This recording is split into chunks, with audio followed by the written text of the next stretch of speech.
Wala raw karapatan na humiling ng asylum sa Netherlands si Attorney Harry Roque. Yan ang iginiit ni House Deputy Minority Leader at ACT Teacher Party List Representative Franz Castro. Sila raw mismo ng Makabayan Bloc ang mangunguna sa pagharang sa kanyang hiling ng asylum. Kasama pa nga raw si Attorney Harry Roque sa mga aniyay pumapalakpak sa malawakang patayan noong war on drugs. Kaya payo ni Castro kay Roque, Mars, umuwi ka na rito at harapin mo yung yung mga tinatanong ng Quadcom dito at i-clear mo yung sarili mo muna dito, no, bago ka mag-abuga-abogado kay dating Presidente Duterte.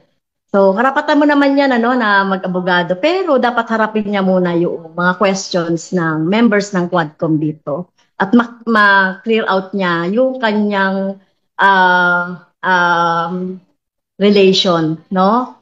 O yung involvement niya sa Pogo. Nagbibigay ng asylum ang Netherlands sa mga taong nasa panganib, torture o hindi makatarungang pagtrato sa kanilang bansang pinagmulan, tulad ng panahon ng giyera. Matatandaan na isa sa mga nabigyan noon ng asylum ng Netherlands ang dating CPP-NPA leader na si Jose Maria Sison, na isa rin sa di umano'y matalik na kaibigan ni dating Pangulong Rodrigo Duterte. Nakaraang taon, nang maghigpit ang Netherlands sa pagbibigay ng asylum, masyado na raw kasing marami ang natatanggap nilang request at magastos na rin daw. Samantala, ipapatawag ng House Quad Committee ang Department of Foreign Affairs at Bureau of Immigration sa susunod nitong pagdinig para magpaliwanag kung paanong nakalabas ng bansa si Attorney Harry Roque. Gayong meron umano siyang contempt at arrest order kaugnay yan ng biglaang paglobo ng kanyang properties na inuugnay umano sa mga Pogo. Ayon kay House Assistant Majority Leader na si Jude Asidre, kaduwagan ng planong humingi ng asylum ni Roque para makatakas sa kanyang mga ginawa.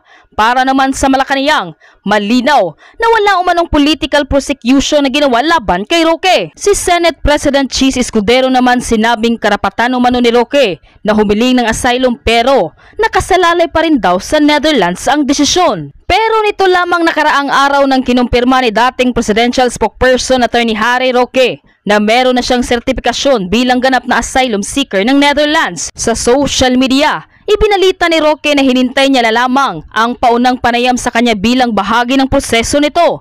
Dahil dyan, hindi na raw siya basta-basta mapapabalik sa Pilipinas kahit maghain pa daw ng arrest warrant o extradition ng ating gobyerno sa kaniya. Wala na rin daw siya sa dahig matapos siyang kalasin sa legal team ni dating Pangulong Rodrigo Duterte. Dahil dyan, may buwelta naman agad ang Malacanang. Umuwi muna siya dito at patunayan niya po talaga na siya po ay walang kasalanan. Galing sa kanyang bibig ang mga kwento, ang mga dokumentong kanyang sinabi sa Quadcom hearing. Hindi po ba mas maganda na siya rin po ang mag-present nito para mapatunayan niyang siya ay malinis? Sa ginanap na pagdinig ng House Tri-Committee ukol sa fake news at online disinformation, napag-alaman ng mga kongresista na ginastosan pala ng China ang mga Pinoy vloggers na karamihan pa sa kanila ay mga pro-Duterte. Natuklasan rin ang malaking kaugnayan rito ni dating Presidential Spokesperson Attorney Harry Roque. Kaya pala raw ganito na lamang sila katapang sa social media. Panuorin, pakinggang mabuti at kayo na ang bahalang humusga. Ngunit bago tayo magpatuloy, huwag kalimutang i-like, share, subscribe, and click the notification bell for more updates and for more upcoming videos.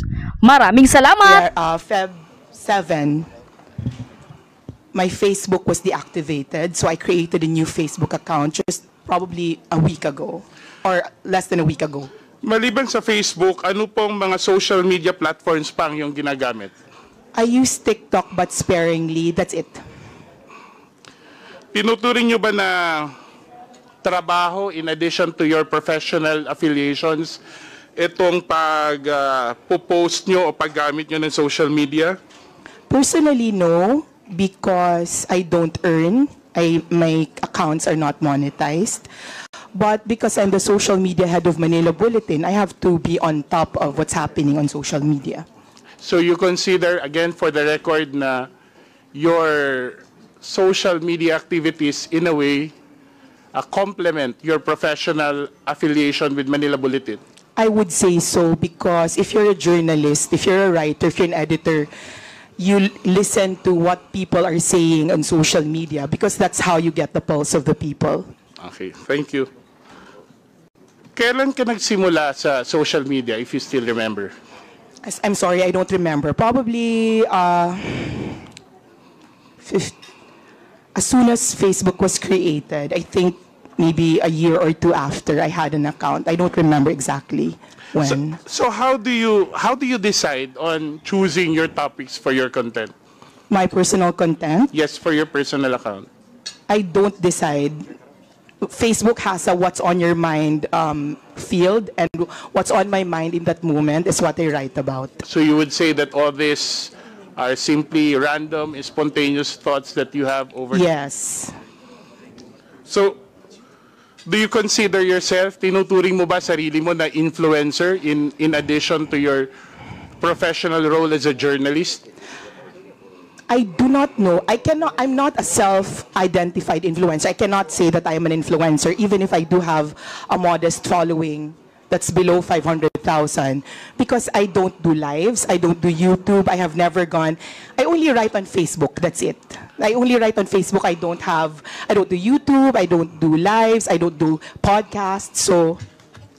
But you are aware that with your your modest following on Facebook, as you refer to it,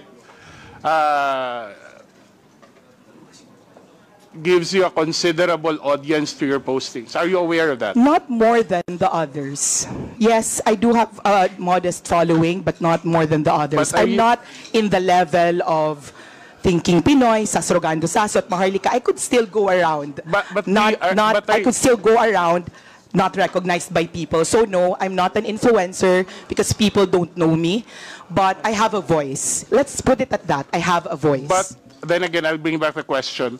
Are you aware of the volume, the size of the audience that are listening, are reading your posts? Yes, because the measure is the likes, the number of likes. So sometimes, I believe, syempre, I don't have proof of that, but in my previous Facebook, I believe that I was shadow banned. So my likes in my 480,000 Facebook was around 5,000, maximum 10,000. Now, this is a new account, and I don't think I've been shadow banned yet. I can reach as many as 50,000, even 100,000. So this is the new account. 50,000 for a single post. Yes, for this new account. Okay. Mr. Chair, just want to put on the record that to put everything in context, no, that the resource person on many occasions, several instances in her previous account, and I'm not so sure because I haven't seen the current accounts, have actually written about this representation, has made post against this representation, but I will take the advice of the good Congressman Marcoleta that we politicians, public servants, should not be onion skin, and I will make sure that I'll be as objective as possible with my questions. Can I reply to that, Mr. Chair? No, I will continue with my questions, Mr. Chair. Mrs. Crescent, ano po ang klase ng content ng inyong pinopost? Political, personal, lifestyle. And many of these basically what my life is in the public. Anything, food, films. Political is a big part because I am politically inclined. I like talking about politics, but it's not the end-all and be-all of my account. How many percent would you consider those would carry political? How many percent of your posts would you consider would carry political themes? In my old account, probably 70, 80%. I'm not sure. I don't measure it's spontaneous. I don't set out to I don't have a quota. And you attribute this simply because you are because I'm very politically politically aware and I'm very politically passionate, sir. Sa mga content mo, may naalala ka bang pinakamaraming engagements, views, likes, or whatever impressions? Yung pinaka nag-trending na post mo? Top of mind. Sa old account, ang pinaka nag-trending na post was the death of Stan Lee. It's not a political post, the death of Stan Lee, the creator of Marvel. Sa new account, my sadness over PRRD spending his birthday alone in his cell in The Hague. Yung sa mga political post mo in the previous account, ano po yung pinaka nag-trending? I don't remember exactly, but it's always about the former president. So sa tingin mo, bakit nag-trending isang post ni Crescencio? I don't know. Maybe because people, it resonates with people. Because I have never boosted a post. I'd have never bought likes, or I have never paid to get liked or followed. So I cannot speak for my audience or readers, but it's probably common sense that it resonates with them that there are a lot of people who love President Duterte. May mga contents na sinasabi na non-political o may mga post ka naman na masasabi mong hindi nag-viral, ano? Actually, I don't know what the parameters are for what is considered viral. I don't know. Or let's say, anong klase ng content naman in your experience ang hindi nagkaroon ng maraming engagement? May naalala ka ba na... It does not, I do not look at how many likes I get. In your... Right, and whether or not they go viral is not very important to me. I write what I write, whether I have 1 reader or 1,000 readers. When you post something, do you also engage with your those who make comments? When I have time, I do. When I have time, I do. And when you do that, have you considered ano yung mga dominant demographic ng yung audience na usually mo napapansin? Are these like-minded people? Are these... Mr. Chair? Comsec. Hello? Okay. Okay na? Okay. So, I assume that as with any page, you attract like-minded people. So the reason they're on my page is that they read me because they think I think like them. So even with, and it's not just political, even if you have pages for hobbies or entertainment, the people who go to your page are the people who like reading that sort of thing. And you think this is the reason also why people follow, they like, they comment your posts because they agree with your posts? Probably, yes, I think so. And you think...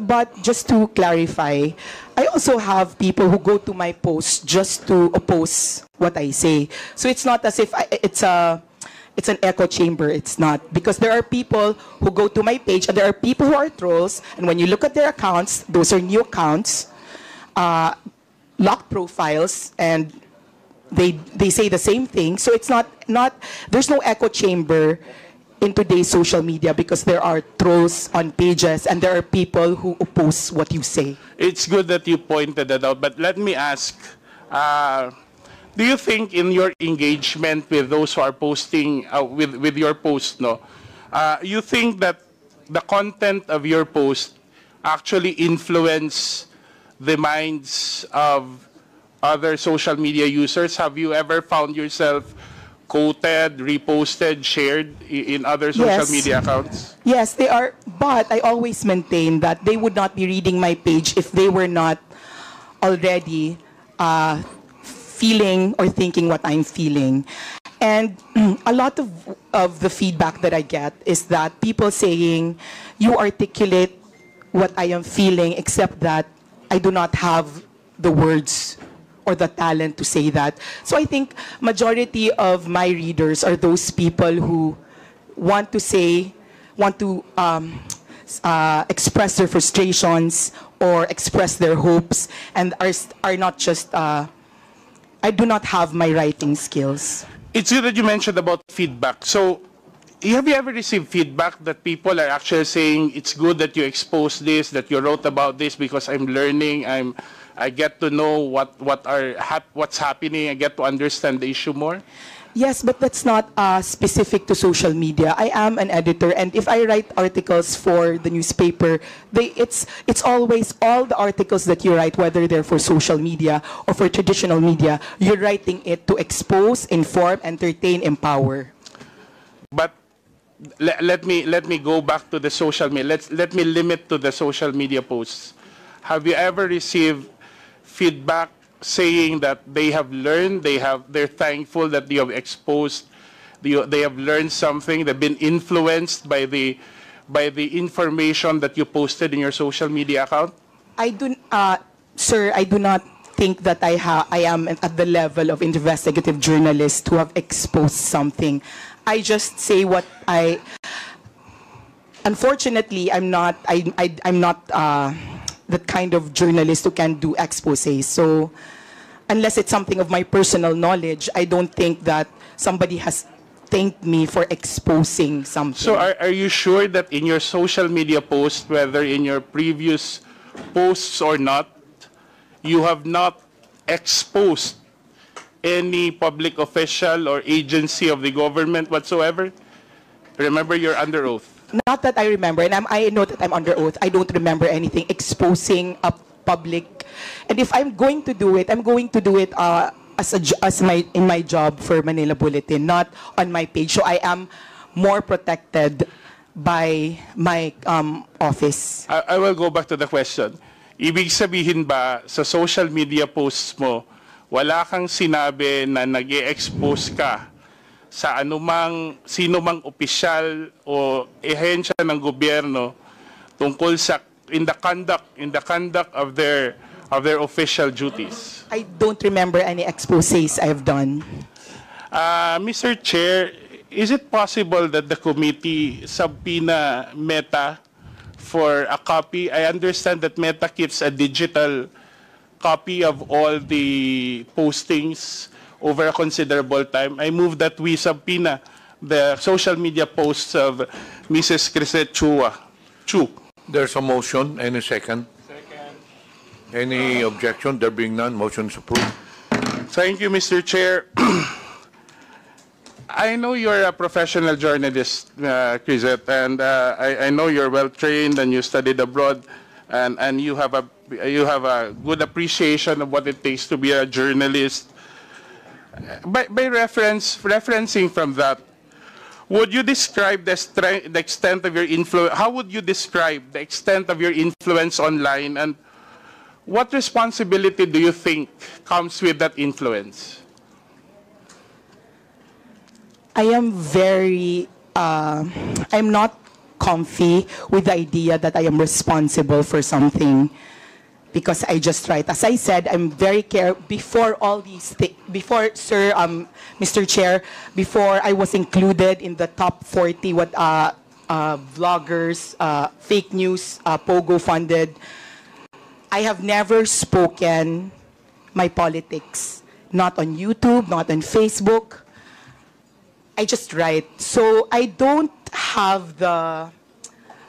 feel like I am an important political commentator. I write what I feel.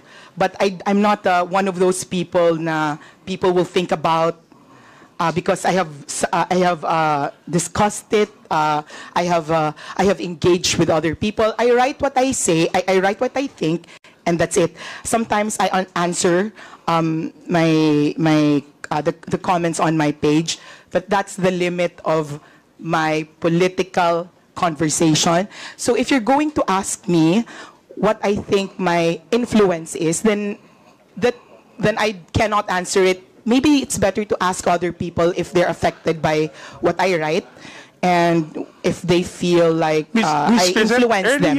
Earlier you mentioned you have a following right now of how many? About 250. 250,000? Mm-hmm. And in your previous account, how many? 480,000. And then in your average impressions for every post is around 10,000, if I'm not mistaken. That's the number you said earlier. In my new page, in my old page, about 5,000 to... In your new page? About 10,000. 10,000 In my per new post. page. Don't you feel any responsibility to speak the truth and what's factual? Yes, I speak my truth. I'm under oath. I mean, what yes, I'm I saying speak is, my truth. don't you think having such a number of following with that influence, let me call that influence, that a certain degree of responsibility comes with it? Of course, there's a responsibility. That's why I use my training in journalism to make sure that nobody can ever call me out and say it's fake news. I can make mistakes, but they're not glaring mistakes. And they're still going to be, I'm still going to have the same opinion from that same So, Mrs. mistake. Preset, you stand by saying that you are faithful to your journalistic training in the course of determining or choosing the content, the tenor, and the language of your post. Yes or no? Sorry, can you please repeat that? Do you stand by your statement saying that you make sure that you're faithful to your journalistic yes, training? sir. In I make terms of, sure that in terms as of, far as let me continue first. In terms of the content, the language, the demeanor with which you post, you make your postings. as far as I can, as far as I'm knowledgeable, I post what I feel. Maybe at the moment, maybe when I'm very angry, I post some things that are more inflammatory than when I'm more calm. But basically, those are my feelings. So, sir, there will be times that I will be more angry And towards that one postings, politician over Ms. another Crisette, time. I'm still going to be angry at them. Let me ask a question. So you mean when you speak something inflammatory on you post something inflammatory on your Facebook account, you don't mind whether people will be influenced by those inflammatory statements or not? Those are my opinions, and I believe I have very intelligent readers. So if they think that I am lying, they can call me out. If they agree with me because they've used their own eyes, then they can investigate for themselves. Those are my opinions. Those are what I feel. If I say I don't like this person, I stand by it. So you don't really mind if people, as a journalist, don't you feel that there's a need for I do not use my Facebook page. I do not identify myself But there. earlier you mentioned that you make sure that you apply your journalistic training. Meaning, I make sure I don't lie. Meaning, I make sure that I do not, even if I am inflammatory, even if I'm angry, it's still not a lie. I'm just more angry in one post than I am in another post. My degree of feeling changes per post, but the content will not change. If I'm angry at one person, it can be because I'm angry at one person, and the next post I'm still angry at them, but not as much. But So the that reason that I'm changes. angry at them is the same. Okay. Before we proceed, may I remind the resource persons, when you answer, please address the chair first. Sir, And, sorry. Okay, sir, Mr. Chair. Let the interpolator finish the question before you answer. Just a reminder. Yes, sir. Sorry, sir. In your training for journalism, no, you majored in journalism, right? Communication arts Yes. and publishing, sir. Are you aware of the psychological phenomenon called illusion of truth effect? I'm not sure we discussed it, sir. So Mr. Chair. it means that when a repeated information is repeated again and again, it's likely to be perceived as true regardless of the factual accuracy. Okay, sir. For the record, let me ask, have you ever unknowingly or knowingly repeated content that turned out to be false or misleading? Have you ever? In the course of your posting, have you ever repeated content? Knowingly, no. Unknowingly, I am not sure. Mr. Chair, I ask that because I would like to draw your attention to this post dated March 13 under her new account, Crisette Chu. May I ask the Secretariat to flash it on the screen, where the resource person posted, and I'll read the first paragraph. May mga pulis at military daw na nagre-resign kasi hindi na daw nila kaya. Marami daw. They cannot be part of this government daw. Crisette, Mrs. Crisette, would you confirm that this account is yours? Yes, sir. And Mr. Chairman, that's not fake news because there were TikTok. wait. And kindly, sir, Mr. Chair, finish the post, sir, to read. Finish the... Kasi nakakahiya. Nahiya ako, sir. Ms. Crisette, as I've said, please let the representative finish the question first before you answer. Let us observe proper decorum. So this is your Facebook account. Yes, sir. Did you post this? Yes, sir. I And post the in entire this first page, first paragraph, you stand by your statement that you said na maraming, let me read it verbatim, na may mga pulis na military daw na magre-resign kasi hindi na daw nila kaya. Marami daw. They cannot be part of this government daw. Tama po ba? Yes, sir. And then Saan kindly mo read. nakuha ang impormasyon na to? Sir, if you go on TikTok, there are policemen. How many policemen? Sir, I'm not counting, but there are many But you policemen, and said that's a marami. general impression, But sir. you said marami. So, Yes, sir. so you just Marami, post sir. it on the basis of a single, Yes, sir. 2 or 3 posts? Yes, sir. I will not count all that, but there's a general impression, sir. And sir, if Have you you read all ever, my content, Let me ask the question and I'll give you the chance to answer. Have you ever made an effort to verify this post from official sources? yes, sir, because there were people, there were already policemen, and I am sure our policemen can also say that there were policemen that are on TikTok that are voicing out their, if they have like feelings. So, if you could kindly, sir, read the rest. So, kasi nahihiya po ako kasi may mga police dito. No. I just want to stand by your opinion. The next succeeding paragraphs are the opinion of the resource person. I just want to stick to the factual statements you made. And that's basically saying that maraming police at military daw ang magre-resign kasi hindi na daw nila kaya. Marami daw. They cannot be part of this government. And apparently, the resource person, Mr. Chair, has gotten this information from other social media posts.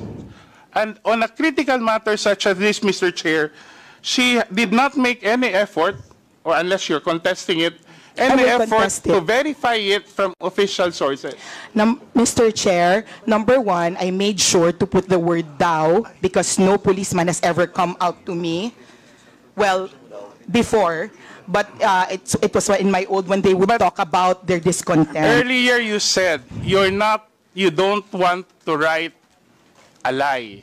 Yeah, and that's not a Let me lie, ask you, sir. That's when not we a ask lie, the sir. resource person, naniniwala ka ba sa katotohanan? As a journalist, Of course.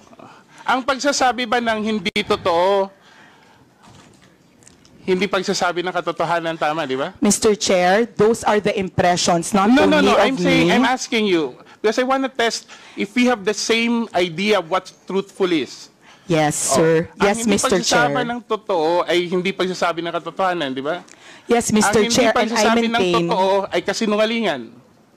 Tama. Yes, sir, and I maintain I'm speaking the Ang truth. pagsasabi ng half-truth ay pagsasabi din ng kasinungalingan. I am maintaining that I am speaking the truth of the impressions made on social media. Okay. Thank you, sir, I don't Mr. want to Chair. argue with her position, Mr. Chair, but I just want to bring the attention of the committee to a news article showing the official position of the PNP. Can we flash that on? Can we flash that on the screen? Comsec, please flash the content.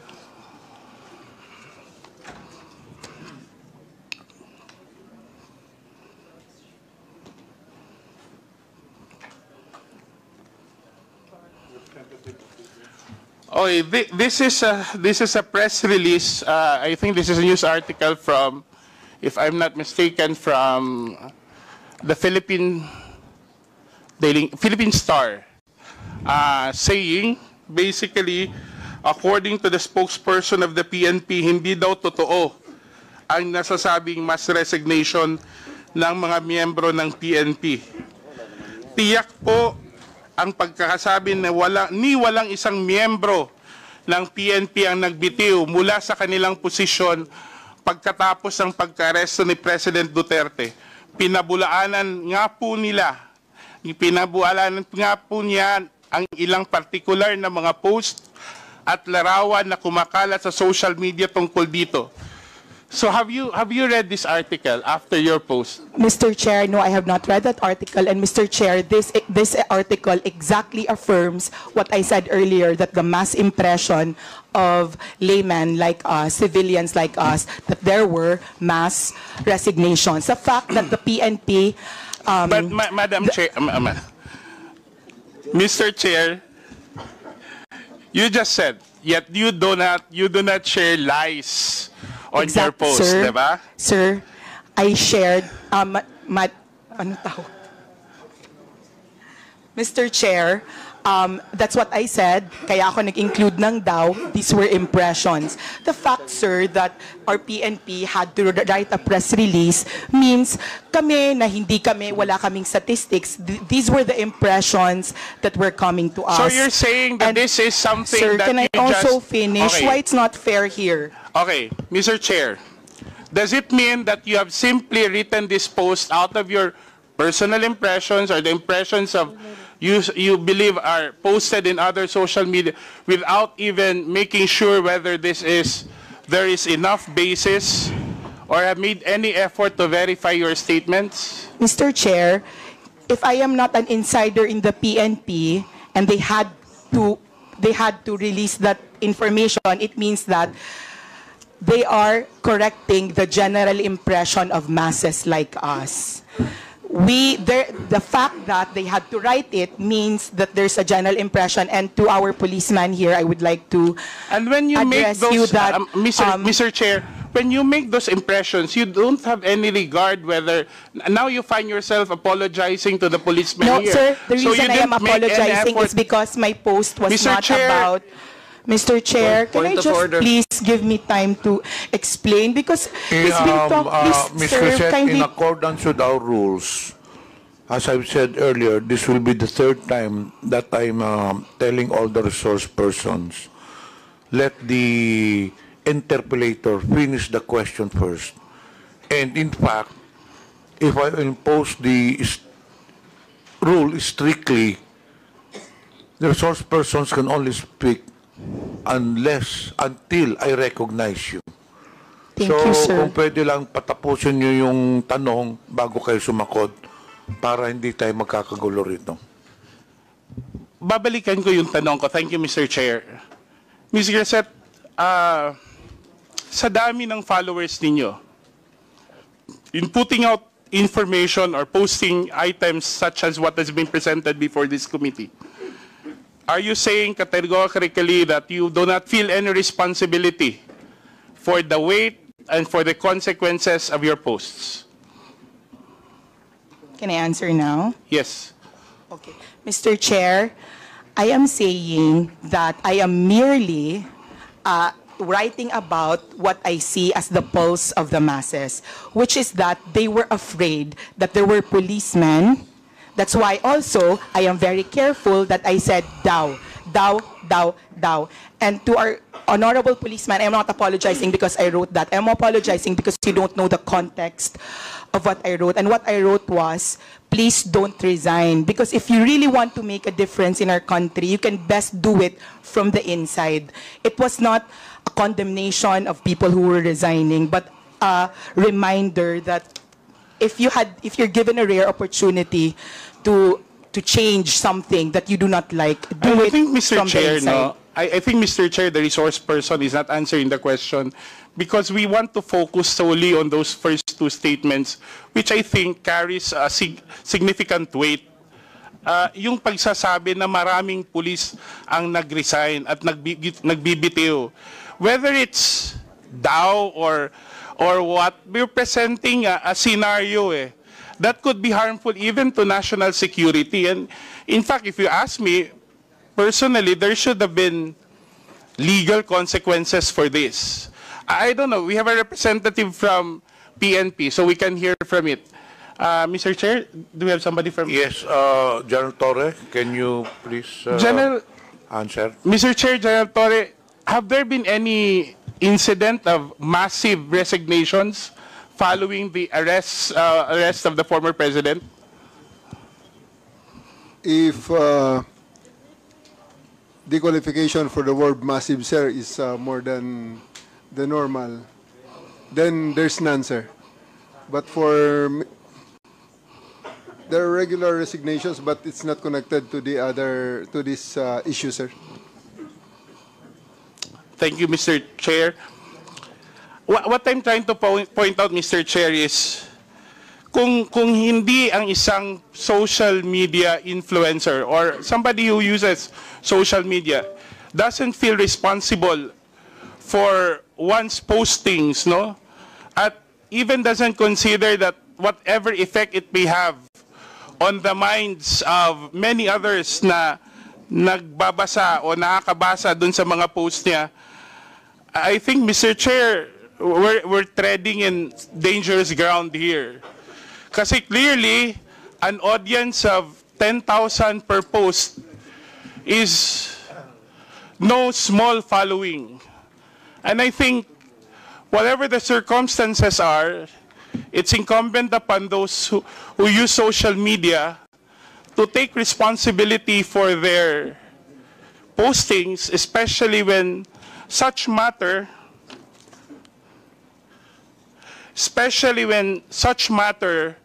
actually affect national security and affect our society as a whole. And I think in this case, this is something that we should carefully consider, especially that the resource person, Mr. Chair, in many of her posts, have actually made accusations, criticism, or exposés about public officials, about public offices and agencies. And I think we have to draw the line whether the canons of journalism, especially that Mrs. Crisette Chu is a journalist by profession, that there should be a clear demarcation between personal posts, especially what should determine, I think, Mr. Chair, should be the content of the post rather than who the one writing is. And especially in the case of Mrs. Crisette Chu, her being a journalist, make sure that a serious journalist, as she mentioned, will not publish rumors, because basically the way she explains it is that she has made this post on the basis of social media rumors.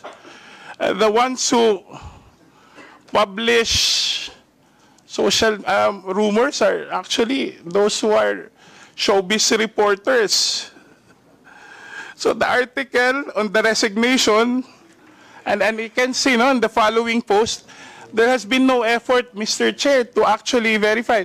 May I ask the resource person again, Mr. Chair, after learning, have there been any efforts on your part to rectify or to correct the impression that you said you've articulated in your social media post? Mr. Chair, can I answer this, sir? He's belaboring the point that this is news. It was not news. The reason I said daw was that it was not news, but for me, that if this was true, and you could read it in my post, if totoo ito, please don't do it. I did not say, you can make a difference, you can make a distinction if you were trained in journalism between establishing something and saying, if this is true, please don't do it, and announcement, many policemen have resigned. That's the difference. I wanted to predicate what I wrote with something that was daw, because it was a reminder to our policemen that please do not leave us, please think it through, that you can do more inside. So, sir, for me, it was more an opinion piece based on the general impression of when I wrote it, sir. So now it's an opinion piece, Mr. Chair. That's All how my she's articles referring on it. Facebook are opinion pieces po, So, sir, Mr. Chair, this would be my last point. Would you agree, Mrs. Crescent, if you would, I would be so direct that what you've written on your post is simply somebody's ranting, sensationalizing a rumor heard on social media without no effort to verify, with simply the effort to create some questions or to insinuate a situation that would actually affect national security. Because that's how you explained it. You simply sensationalized a rumor you heard online without considering, without even taking the effort to verify, and without considering the possible effects on national security on a matter that is very sensitive given the political situation of the country right now. And you feel no responsibility whatsoever to the 10,000 impressions or readers that who may be influenced by the opinions that you raised. You really don't care about what people will do or say or take after reading your post. Is that correct, Mrs. Crescent? Mr. Chair, I will reply now. Okay, sir, I do not feel any responsibility because my conscience is clear. It was not phrased as news. It was something. I agree na, Mr. Chair. Sir. I agree na. I'm not saying, yeah, I agree with what you're saying. It's not news. But you simply sensationalized on social media a rumor that you've heard or read or whatsoever without any effort to verify it as a responsible social media user, and without consideration that given your following, the people who read and actually listen to you on a matter that's sensitive to national security. Mr. Wala Chair, kang pakialam kung anong gagawin at iisipin ng mga tao, basta sinulat ni Crescent Chu, naniniwala yung mga tao, bahala maniwala sila hindi. Wala kang pakialam doon. Mr. Chair, may I already reply? The fact that the PNP felt there was a need to issue a clarification meant it was not me who thought about it, that it was the general sentiment of a lot of people because there were a lot of posts going around. I never claimed to have first-hand information about this. That's why it was very important to me to say. But neither did you, Mr. Chair, neither did you say also in the same post that I do not have a first-hand information about this. Diba? Yes, Wala Mr. Chair, sinabi. that was why I said daw, and it was not faced as a news. 3 words but does not. but for me, as a reminder to our policemen, sir. Okay. Granted, arguendo that that's the case, no. Now that the PNP has actually explained, and you even hear General Torres say, Mr. Chair, Mrs. Crescent, that it's not true. Are you willing to apologize for anybody who may have thought wrongfully? If you say, you claim is not your attention, are you willing to apologize to those who may have thought or have taken your statement as truthful and factual? Sir, I will not apologize only because if you read the entire post, it was to support the PNP and it was a good post. It was not news. So, sir, I'm sorry if you think if Mr. Chair, I'm saying, aminado naman ho ng resource person na nakuha lang niya yung chismis sa social media. 'Di ba? Tapos ginawa niya ng buong kwento na yung mga police, this and that. That I would leave it to you because that's your opinion, calling on the police for whatever. But I'm asking you now the police itself, the police organization, officially, and General Torre has now confirmed that, saying that there has been no mass resignation. Are you willing to rectify? Because many would have read your statement and read it without the doubts. Maybe some people actually, we have more than 30 clippings of your post, and people in their comments actually take in your statements as truthful. Now you're presented with an example that your statement has been debunked officially by the police and General Torre, who's here with us. Are you still not willing to correct yourself officially? Sir, Mr. Chairman, in my training for journalism, the DAO is very important, sir. Mr. Chair, And the also, problem sir, with our resource to our person police, is sir, she claims to be a journalist whenever it's convenient, and a private person whenever it's convenient. And if you go back to my manifestation earlier, Mr. Chair, that's actually the problem that we have today. You have people who are able to amplify issues without being bound by the canons of journalism. Diba? Subukan kaya ng komentaristang sabihin yan on air, on radio, kung hindi yan matanggal yung license niya sa KBP.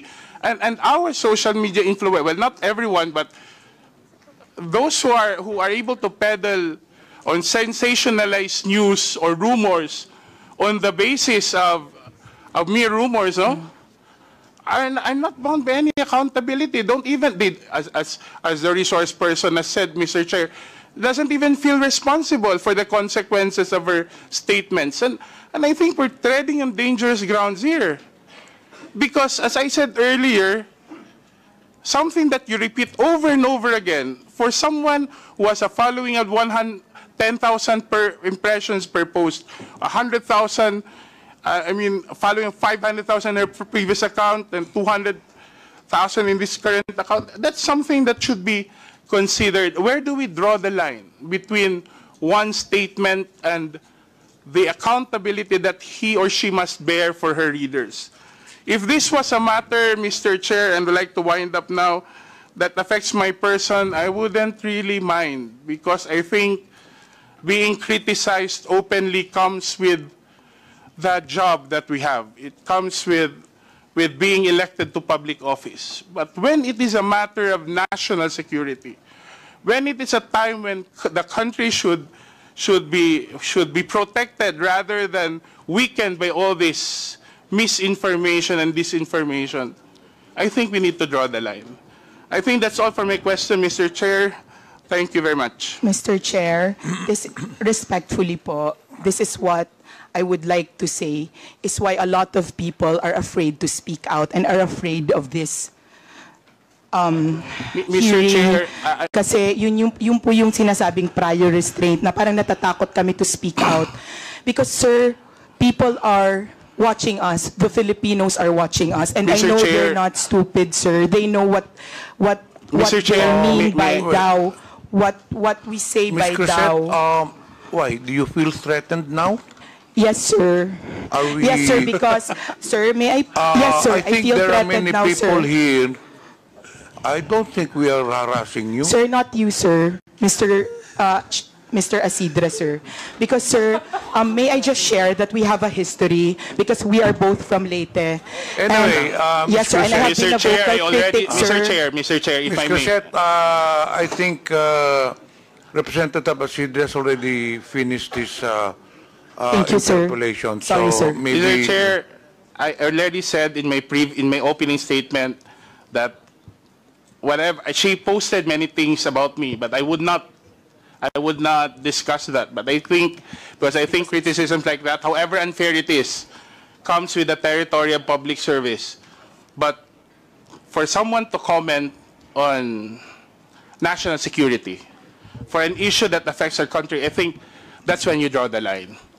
I don't think this is about silencing anyone. I don't think this is harassment, because why would you feel harassed when you believe that you've been saying the truth? Because no amount of harassment can ever drown the truth.